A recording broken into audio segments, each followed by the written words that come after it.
Los investigadores tienen su altura, tienen su complexión, tienen su bigote, tienen la forma de sus cejas, tienen su anillo en el dedo meñique, tienen la marca exacta de su mochila, tienen la posición de su funda de arma, tienen su posible tatuaje en la muñeca derecha, tienen ADN de su guante, tienen su cara en cámara, tienen 50.000 pistas y después de 161 días no tienen su nombre. Eso no es un caso sin pistas, eso es una paradoja. Porque en la historia del crimen en Estados Unidos nunca se ha tenido tanta información física sobre un sospechoso desconocido y aún así no se ha podido identificar. El hombre que secuestró a Nancy Guthrie de su casa en Tucson, Arizona, el 1 de febrero de 2026 es posiblemente el sospechoso más descrito, más fotografiado y más analizado que sigue sin nombre en toda la nación. La lista de lo que los investigadores saben sobre este hombre es extraordinaria.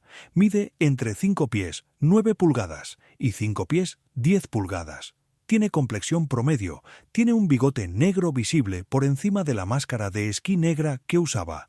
Tiene cejas visibles con una forma específica que los analistas del FBI han documentado. Lleva un anillo en el dedo meñique de una mano, visible incluso debajo del guante. El FBI detectó un posible tatuaje en su muñeca derecha a través del análisis cuadro por cuadro de las imágenes mejoradas. Cargaba una mochila Ozark Trail Hiker Pack de 25 litros, un producto exclusivo de Walmart que se vende por aproximadamente $20. Y portaba un arma en una funda frontal, una posición de portación que los expertos en armas de fuego identificaron inmediatamente como no estándar, consistente con un individuo autodidacta sin entrenamiento militar ni policial. A esa descripción física se suman los datos de comportamiento. El sospechoso apareció en una sola de las 4 cámaras de seguridad instaladas en la propiedad de Nancy. Eso significa que conocía la ubicación de 3 de las 4 cámaras, pero no sabía de la cámara del timbre.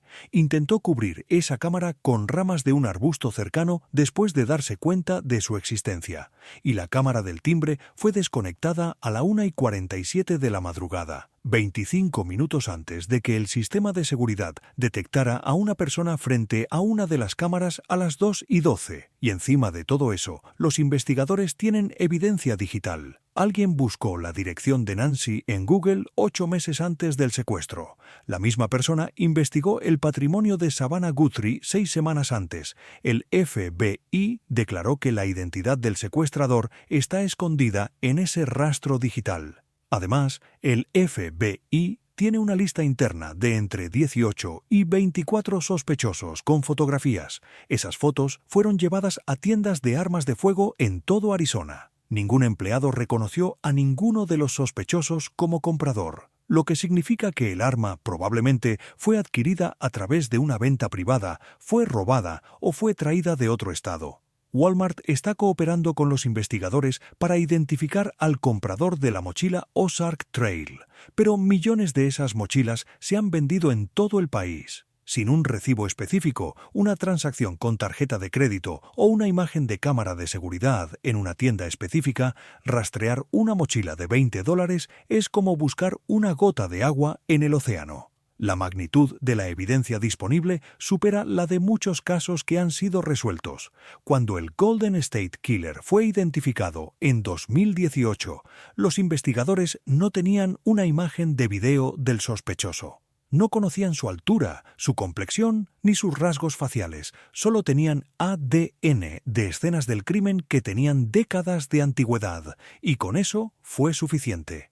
Cuando Rex Hoberman fue arrestado como el asesino de Gilgo Beach en 2023, los investigadores no tenían una foto suya en ninguna escena del crimen, tenían ADN, registros telefónicos y análisis de tráfico vehicular, y con eso fue suficiente. En el caso de Nancy Guthrie, los investigadores tienen más evidencia visual que en ambos casos combinados, y aún así, 161 días después, el resultado es el mismo que si no tuvieran nada: un sospechoso sin nombre. La pregunta que nadie ha hecho directamente es ¿por qué? Y la respuesta tiene varias capas.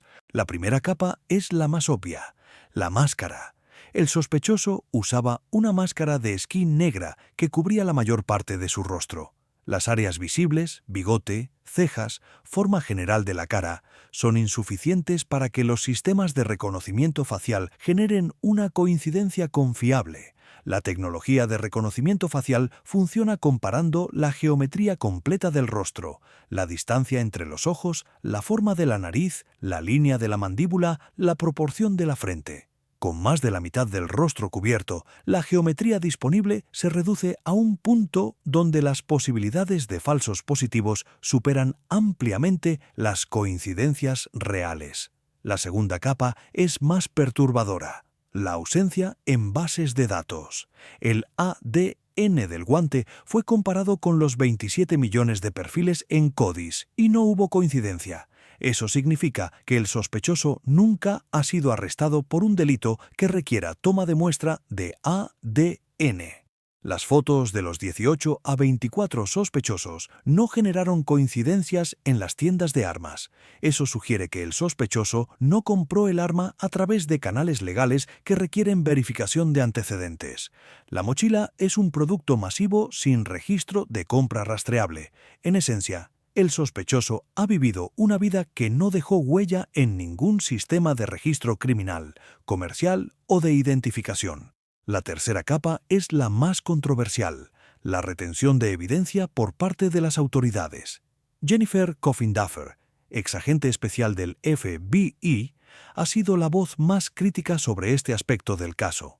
El 19 de junio de 2026 publicó en la plataforma X una declaración explosiva. Preguntó directamente dónde estaba la foto mejorada del sospechoso del Porsche. Dijo que esa foto existe y preguntó por qué las autoridades no la comparten con el público para obtener su ayuda. Coffin Duffer no se detuvo ahí. Elaboró una lista de herramientas investigativas que, según ella, no están siendo utilizadas. Dijo que los carteles publicitarios en Tucson muestran la cara de Nancy Guthrie, no la del sospechoso. Preguntó por qué la cara de Nancy está en los carteles cuando todo el mundo sabe quién es Nancy. Dijo que la cara que debería estar en esos carteles es la del hombre del Porsche. Exigió que los carteles incluyan texto en español para alcanzar a las comunidades hispanohablantes de Arizona y pidió que se reinicien las búsquedas terrestres en el desierto que rodea la propiedad. Esa crítica plantea una posibilidad inquietante. Las autoridades tienen imágenes mejoradas del sospechoso que el público nunca ha visto. Imágenes procesadas cuadro por los analistas del FBI que podrían mostrar detalles que las fotos originales publicadas no revelan. La pregunta es por qué esas imágenes no se han hecho públicas. Hay dos respuestas posibles. La primera es que las autoridades ya saben quién es el sospechoso y están construyendo un caso antes de arrestarlo. Si ese es el caso, publicar las imágenes mejoradas podría alertar al sospechoso y darle tiempo para huir o destruir evidencia. La segunda es que las autoridades no saben quién es y están reteniendo las imágenes por cautela institucional. Si esas imágenes se publican y generan identificaciones incorrectas, las autoridades enfrentan el riesgo de demandas por difamación y el caos de perseguir pistas falsas masivas. Pero Coffin Duffer argumenta que ninguna de esas justificaciones es aceptable después de 5 meses sin progreso visible. Dice que las fuerzas del orden y el FBI no están siendo lógicos. Dice que la retención de evidencia visual que podría generar una identificación pública es incomprensible cuando la alternativa es el estancamiento. La paradoja del caso de Nancy Guthrie se reduce a una ecuación simple. La cantidad de evidencia disponible es inversamente proporcional al progreso visible de la investigación. Cuanto más se sabe sobre el sospechoso, más incomprensible resulta que siga sin ser identificado. Y esa incomprensión genera solo dos conclusiones posibles. La primera conclusión es que las autoridades están mucho más cerca de una identificación de lo que el público sabe, que el silencio es estratégico, que la genealogía genética, los análisis digitales y la evidencia retenida están convergiendo hacia un nombre que será anunciado en las próximas semanas. La segunda conclusión es que el sospechoso es excepcionalmente disciplinado, que la preparación que demostró 8 meses de investigación previa, reconocimiento del terreno en 3 visitas separadas, conocimiento de 3 de 4 cámaras, se extiende a su vida personal, que ha construido una existencia deliberadamente invisible, sin arrestos, sin registros, sin presencia en bases de datos, un fantasma funcional que ha logrado lo que muy pocos criminales logran en la era de la vigilancia digital: desaparecer entre la información. Las dos conclusiones no son mutuamente excluyentes. Puede ser un criminal excepcionalmente disciplinado que está siendo rastreado por una tecnología excepcionalmente poderosa. El ADN no necesita que nadie reconozca una cara. No necesita que un testigo recuerde un detalle. Solo necesita que un primo lejano haya subido su genoma a una base de datos pública. Y eso está fuera del control del sospechoso. 161 días, 50.000 pistas, 400 investigadores y una paradoja que solo puede resolverse de 2 maneras. O el sistema finalmente supera al fantasma, o el fantasma revela que el sistema nunca fue tan poderoso como creíamos. Si alguien tiene información sobre la desaparición de Nancy Guthrie, puede llamar al FBI al 1-800-ALLFBI, enviar una pista anónima a tips.fbi.gov o contactar al departamento del sheriff de Pima County al 5-2035-14900. La familia Guthrie ofrece una recompensa de más de $1.200.000 por información que conduzca a la recuperación de Nancy.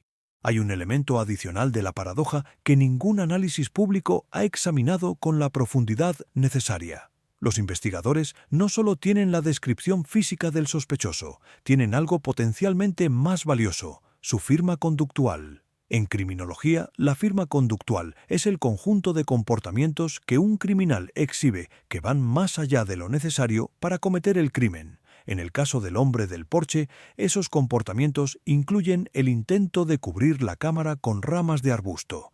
Esa acción no era necesaria para entrar a la casa. La puerta trasera fue la vía de acceso real.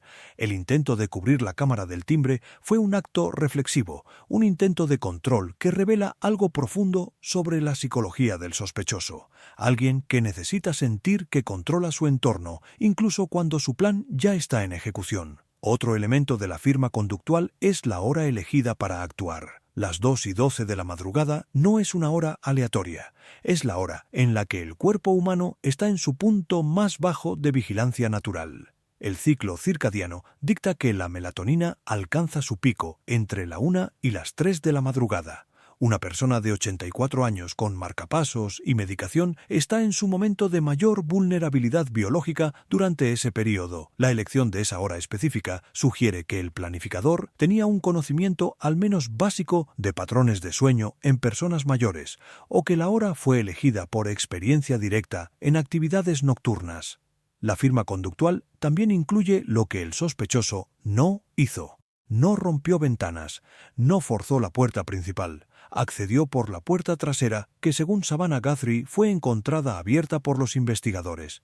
Eso plantea una pregunta que los medios no han explorado suficientemente. ¿Cómo accedió el sospechoso a la puerta trasera si entró por el frente? Una posibilidad es que rodeó la casa después de ser captado por la cámara del timbre. Otra posibilidad, más perturbadora, es que la puerta trasera ya estaba sin seguro, lo que indicaría un nivel de conocimiento sobre los hábitos de Nancy que va más allá de la observación externa. La combinación de toda esta evidencia, física, digital, conductual y forense, crea un perfil extraordinariamente detallado de un sospechoso que debería ser identificable. La razón por la que no lo es todavía tiene que residir en uno de 2 lugares, o en la lentitud inherente de los procesos tecnológicos como la genealogía genética, que simplemente requiere más tiempo del que el público espera, o en una brecha sistémica entre la evidencia disponible y la capacidad institucional de procesarla. La brecha sistémica es real y documentada.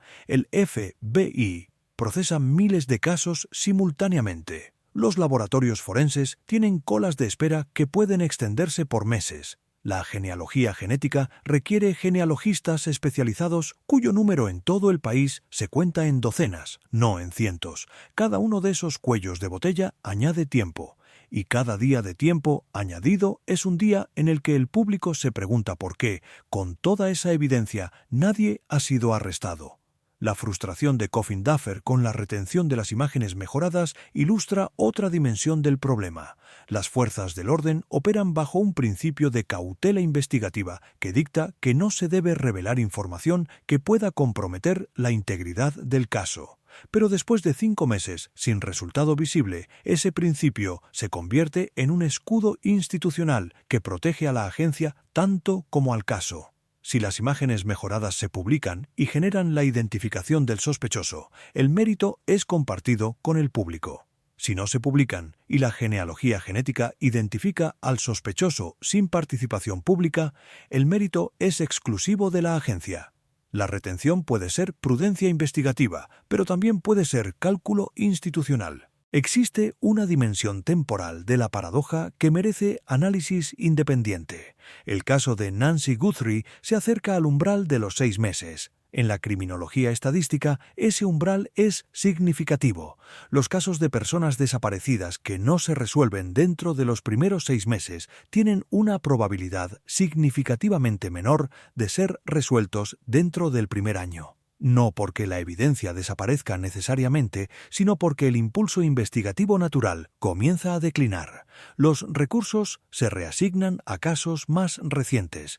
Los investigadores originales pueden ser transferidos a otras asignaciones. La presión pública, que es un motor genuino de acción institucional, disminuye a medida que nuevos casos capturan la atención mediática, pero el caso de Nancy Guthrie tiene características que lo protegen parcialmente de esa declinación estadística. La fama de Savannah Guthrie garantiza que la presión mediática se mantenga a un nivel que otros casos no pueden sostener. La recompensa de más de $1.200.000 es una de las más altas jamás ofrecidas en un caso de persona desaparecida en Arizona, y la genealogía genética opera en su propia línea temporal, independiente del impulso investigativo general. Incluso si los investigadores humanos pierden velocidad, el proceso de laboratorio continúa su trabajo silencioso. Coffin Duffer abordó esta cuestión directamente en su entrevista con Men's Journal del 27 de junio. Rechazó categóricamente la noción de que el caso esté frío. Lo llamó exactamente lo opuesto. Dijo que desde la perspectiva de un investigador, cuando algo está frío, significa que no quedan pistas, no quedan líneas de investigación, todo muere y hay que archivarlo. Y luego dijo que el caso de Nancy Guthrie es lo contrario de eso, que los investigadores todavía están bebiendo de una manguera de incendios, refiriéndose a la cantidad de información que están procesando simultáneamente.